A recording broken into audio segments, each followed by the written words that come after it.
Sejam bem-vindos a mais um vídeo. Hoje eu venho trazer mais uma dica de livro para vocês. Eu venho comentar sobre um livro que eu li ontem que se chama Golpe de Misericórdia, da Marguerite Yourcenar. Ela é uma escritora belga, nascida na Bélgica. Evidentemente, se ela é belga, não poderia ter nascido na Suécia, né? Ela nasceu na cidade de Bruxelas, mas ela cresceu na França e viveu também na Itália, na Suíça, na Grécia e, por fim, nos Estados Unidos. Como diria o Norton, feliz ela que viajou. Esse livro aqui, ele foi escrito em 1938 em Sorrento, que pelo nome eu acho que é uma cidade da Itália. E ele se passa mais ou menos ali em 1914, no fim da Primeira Guerra, naquela parte assim, sabe, Revolução Russa, um pouquinho antes disso, Guerra Civil Russa, umas guerras ali que estavam acontecendo no período da Primeira. E ele foi lançado 3 meses antes de começar a Segunda Guerra. E é um livro que vai ter inteiramente a ver com esse assunto. E por isso que eu decidi ler ele ontem, porque eu precisava de algum livro para ler para a categoria do Desafio Livrando-se, que pedia que a gente lesse como primeira categoria um livro que se passasse em um grande momento histórico.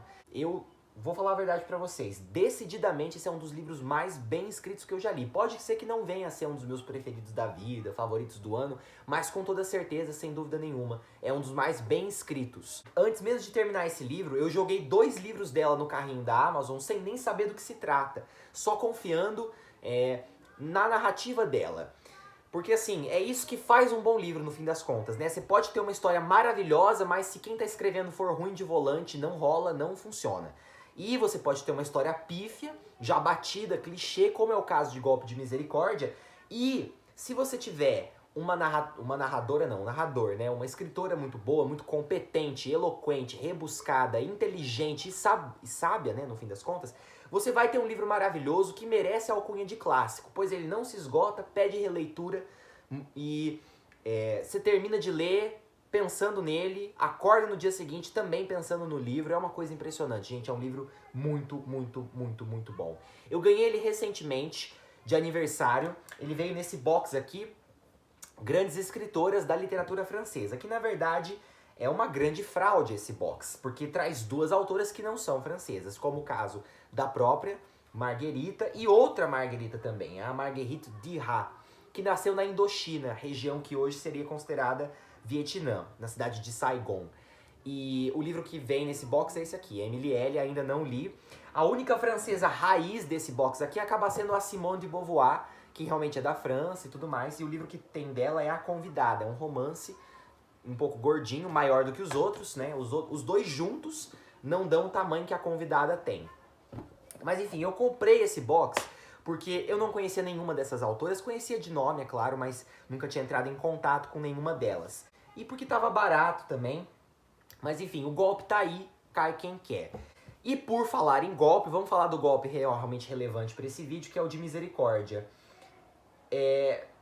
Como falar desse livro, gente? Ele tem uma história que me surpreendeu bastante, confesso. É previsível sim, mas de novo a surpresa tá na escrita. As frases desse livro são cheias, são completas. Você sente, enquanto você está lendo o livro, como se você estivesse comendo alguma coisa. E aí cada linha, cada frase é como se fosse uma garfada de comida que vai descendo na garganta e você vai ter que digerir pedaço a pedaço. Porque é tudo carregado de expressão e de sentimento. E assim, eu vejo muita gente falar, tal escritor expressa bastante, mas sem cair no sentimentalismo. Eu não sei exatamente o que seria cair no sentimentalismo. Seria um eufemismo para ficar brega, uma bosta, alguma coisa do tipo? Se for isso, não é o que a gente tem aqui. Ela vai tratar de sentimentos muito delicados que ninguém até hoje conseguiu expressar, mas ela, por alguma razão, tem um talento natural para expressar essas coisas como se não fossem nada, de uma forma espontânea. E é isso que eu acho que eu mais valorizo nessa escritora. Foi isso que fez com que ela automaticamente se transformasse em uma das minhas autoras preferidas, mesmo que eu só tenha lido um livro dela até agora. Porque ela tem talento e ela sabe usar. Tem gente que é talentosa, mas não exerce, né, a profissão de talentoso. Deixa ali o talento mofando. Ela não só sabe que tem talento, como ela explora cada milímetro disso e ela extorque tudo isso, e o resultado que você tem é esse livro de 140 páginas. E isso, 140 páginas, nessa diagramação ridiculamente, estupidamente grande. Se você for deixar um pouco mais enxuta, com uma letra do tamanho da que tem a convidada com espaçamento um pouco menor, esse livro aqui vai dar umas 30 páginas do Word. E ainda assim, é um livro complexo. Não me venha chamando isso aqui de conto, pelo amor de Jesus Cristo. As pessoas tendem a chamar qualquer livro de menos de 200 páginas de conto. Eu não sei qual que é a graça disso, eu me incomodo bastante. Mas essa questão de conto, novela, romance tem muito mais a ver com a complexidade do que foi retratado. E se vocês tiverem curiosidade de olhar, aqui atrás ou em algum canto, no prefácio sobre a autora, não sei aonde, mas tem algum lugar escrito que isso aqui é um romance curto da Marguerite Yourcenar. Então é o seguinte, gente, este livro é um romance sim, porque ele é complicado, ele pede releitura. Eu terminei de ler sem saber exatamente o que ela quis contar com essa história. Eu entendi alguns aforismos isolados, vários pedaços, e a história de modo geral dá pra dizer que eu entendi. Só que eu senti que ainda faltava alguma coisa, que eu não compreendi tudo. Mais ou menos foi a mesma coisa que eu senti quando eu li O Estrangeiro, do Albert Camus, que foi esses dias, faz pouco tempo. Só que a diferença é que no Estrangeiro eu li e eu não entendi absolutamente nada. Aqui pelo menos eu entendi, vamos dizer 50% aí pra ser justo. Pode ter sido um pouco mais, um pouco menos. Grande parte da minha experiência foi afetada, aliás, grande parte não, só o finalzinho. As últimas, sei lá, 20 páginas, eu já tava com um pouco de sono, porque eu li esse livro aqui ontem à noite e tava chegando de madrugada já, então eu tava ficando com a cabeça um pouco mais tonteada, então eu não aproveitei tanto o final do livro. Mas nas últimas páginas o meu interesse pela história retornou, porque o final desse livro é espetacular. É um final incrível, daí que provém o título. É na última página que você vai entender porque que o livro leva esse nome. E é espetacular. Só que daí você fica pensando, tá, mas qual foi a mensagem que ela passou com esse fim? O que ela fechou nesse conjunto, né? E assim, como eu não sei responder com 100% de certeza, eu vou ter que reler esse livro e vou fazer isso com muito prazer. Esse é um daqueles livros que você poderia tranquilamente reler umas 100 vezes na vida e ainda assim tirar uma coisa diferente a cada uma das leituras. Vamos falar um pouquinho da história, que eu acho que eu não toquei nesse assunto até agora, né? O livro vai se passar, eu acho que essa parte eu já falei, né? Num contexto de guerra em países bálticos. Isso é o que diz aqui na contracapa, tá? Mas não especifica exatamente aonde. Pelo nome da cidade, eu acho que é Polônia, mas aí tem coisa guerra civil russa. Eu não sei. Eu tava muito mais preocupado com o conflito dos personagens do que o cenário da história. O livro vai focar na relação entre o Eric e a Sofia. Eles se conheceram porque o Conrad é melhor amigo do Eric e irmão da Sofia. Então, assim, eles se aproximaram. A Sofia é apaixonada pelo Eric, perdidamente apaixonada por ele. E ela dedica muito do seu tempo, da sua vida, da sua própria alma, à paixão por esse cara.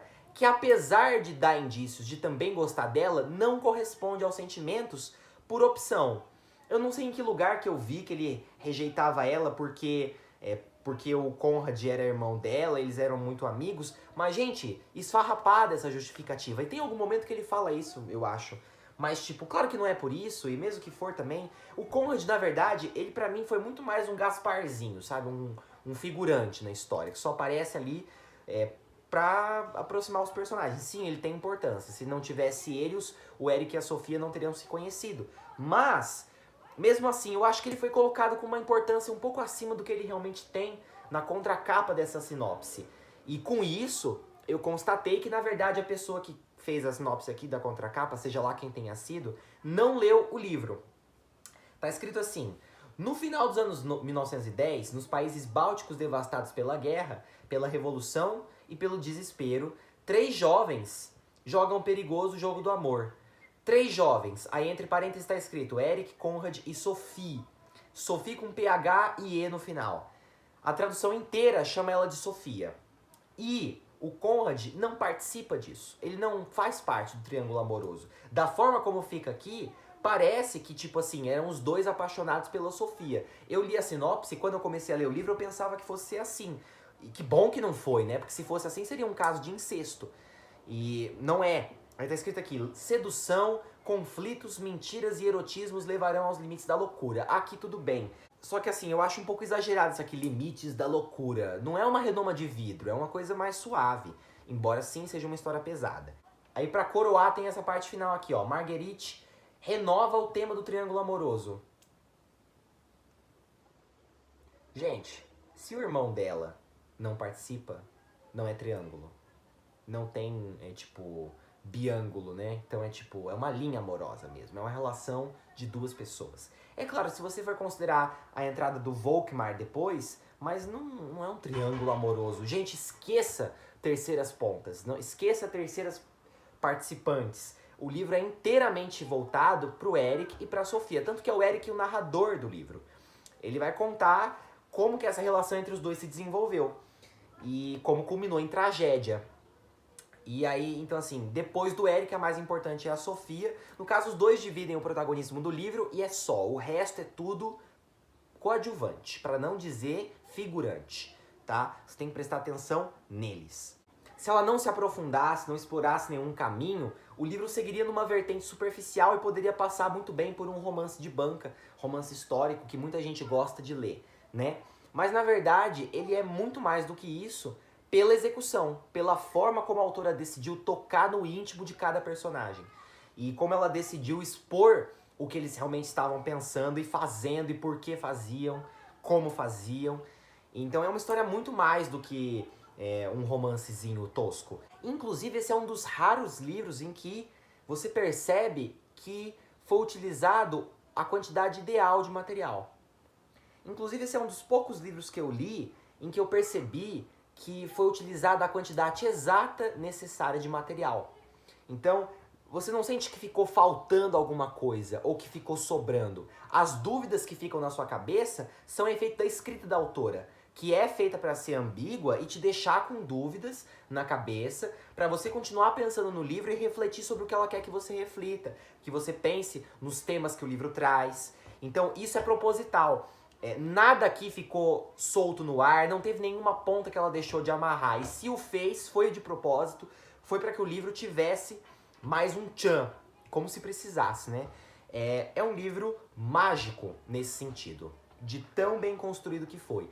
Para quem gosta de escrever, você deve ler esse livro aqui. Não só porque a Marguerita foi a primeira mulher a integrar a Academia Francesa de Letras, como porque nesse livro você aprende na marra como ser objetivo, falando tudo que você precisa dizer, sem ficar dando voltas e subterfúgios para conseguir falar uma coisa básica. Em uma linha, ela já fala o que ela quer. Então é por isso que é um livro muito valioso. A cada frase ele diz alguma coisa diferente, alguma coisa importante. Então, é uma leitura que deve ser feita de forma atenta. Eu me arrependo de ter corrido com o livro, mas é que se eu não tivesse feito isso, eu não teria dado tempo de ler ele para o desafio. Então, eu tô com a consciência tranquila, mesmo não tendo entendido algumas partes, isso vai ser resolvido com uma releitura, que poderia muito bem ser feita hoje. É um livro que você pode ler 3 vezes em sequência e não vai cansar, mesmo que não aconteça muita coisa. É assim que você percebe que você está diante de um clássico. Pode não ser um clássico do cânone, né, um dos mais reverenciados, comentados e difundidos por aí. Mas é um livro que tem o seu valor, sim, e eu faço questão de mostrar isso aqui pra vocês. Eu sei que eu posso não ter explicado muito da história, posso não ter deixado muito claro sobre o que o livro fala, mas eu prefiro que fique assim. Eu prefiro que você decida ir atrás do livro por sua conta, seja comprando o box ou edição separada, porque ele também é vendido nessa mesma edição separadamente pela Amazon. E eu não sei, acho que em livrarias comuns você também consegue encontrar. Se você for comprar, sugiro que o faça pelo link na descrição aqui da Amazon, que daí com esse link que eu deixei aqui embaixo, você ajuda o canal a crescer com uma comissão e tudo mais, sem pagar nada mais por isso. Mas então, ó, antes de encerrar, eu vou ler uns trechos pra vocês, tá? Porque eu sou obrigado a fazer isso, não tem como você falar de um livro desse aqui e não citar pelo menos uma passagem. Eu grifei muita coisa, tá? Uma passagem aqui da página 40, tá? Para servir de exemplo. Todo amante desprezado goza do benefício de uma chantagem bastante baixa ao seu orgulho. A complacência que se tem por si mesmo e a surpresa de se ver finalmente julgado como sempre se esperava ser, conspiram a favor desse resultado e acaba se resignando a desempenhar o papel de Deus. Eu grifei essa frase falando assim, nossa, que incrível, não entendi nada, mas eu adorei. Achei maravilhoso. Não entendi uma vírgula, mas isso aqui é lindo. Tem outra frase também, essa aqui sim eu entendi e vou levar pra vida. Pode-se confiar no fogo, com a condição de saber que sua lei é morrer ou queimar. Isso aqui é fácil de entender. e fácil de guardar também. Sofia já não era capaz de não ser mulher, assim como as rosas não são capazes de não ser mais rosas. Nela tudo gritava um desejo no qual a alma estava 1000 vezes mais interessada que a carne. As horas se arrastavam, a conversa esmorecia ou passava as ofensas. Sofia inventava pretextos para não abandonar meu quarto. Sozinha comigo, buscava sem querer as ocasiões que favorecem... Ah, não, isso aqui é um absurdo. Além disso, minha Sofia era tímida, o que explicava seus acessos de coragem. Era jovem demais para desconfiar de que a existência não é feita de anseios súbitos e de constância obstinada, mas de compromissos e de esquecimentos. E talvez porque tivesse horrivelmente esgotado de um só já todos os seus terrores e resistências contra o homem, não podia oferecer ao seu primeiro amor senão a doçura encantadora de um fruto que se propõe igualmente à boca e à faca. Quando a tocava, eu tinha a impressão de que todo o sangue no interior de suas veias se transformava em mel. O melhor mel fermenta a longo prazo. Eu não tinha dúvida de que pagaria centuplicado por cada um de meus erros, e a resignação com que Sofia os aceitava me seria cobrada à parte. Gente, isso aqui é poesia quase, poesia em prosa. O rosto tomou uma expressão grosseira de camponesa. Já presenciei em mulheres do povo explosões semelhantes de obscenidade indignada. Pouco importava que tais acusações fossem justas ou não. E tudo o que se diz dessa forma é sempre falso, pois as verdades sensuais escapam à linguagem e são feitas apenas para os sussurros boca a boca. Desculpa, não preciso falar mais nada, eu tô satisfeito. Eu acho que com isso eu já fiz você entender o que você vai encontrar se você abrir essas páginas. Recomendo que você faça isso para o seu próprio bem. E aqui eu vou ficar por hoje, tá bom? Espero que você tenha gostado. Se sim, se inscreva aqui no canal, deixe seu like, comenta aqui embaixo se você já conhecia essa autora, se ficou interessado em ler o livro ou até mesmo se já leu. E eu vejo vocês então em outro vídeo. Até mais. Tchau.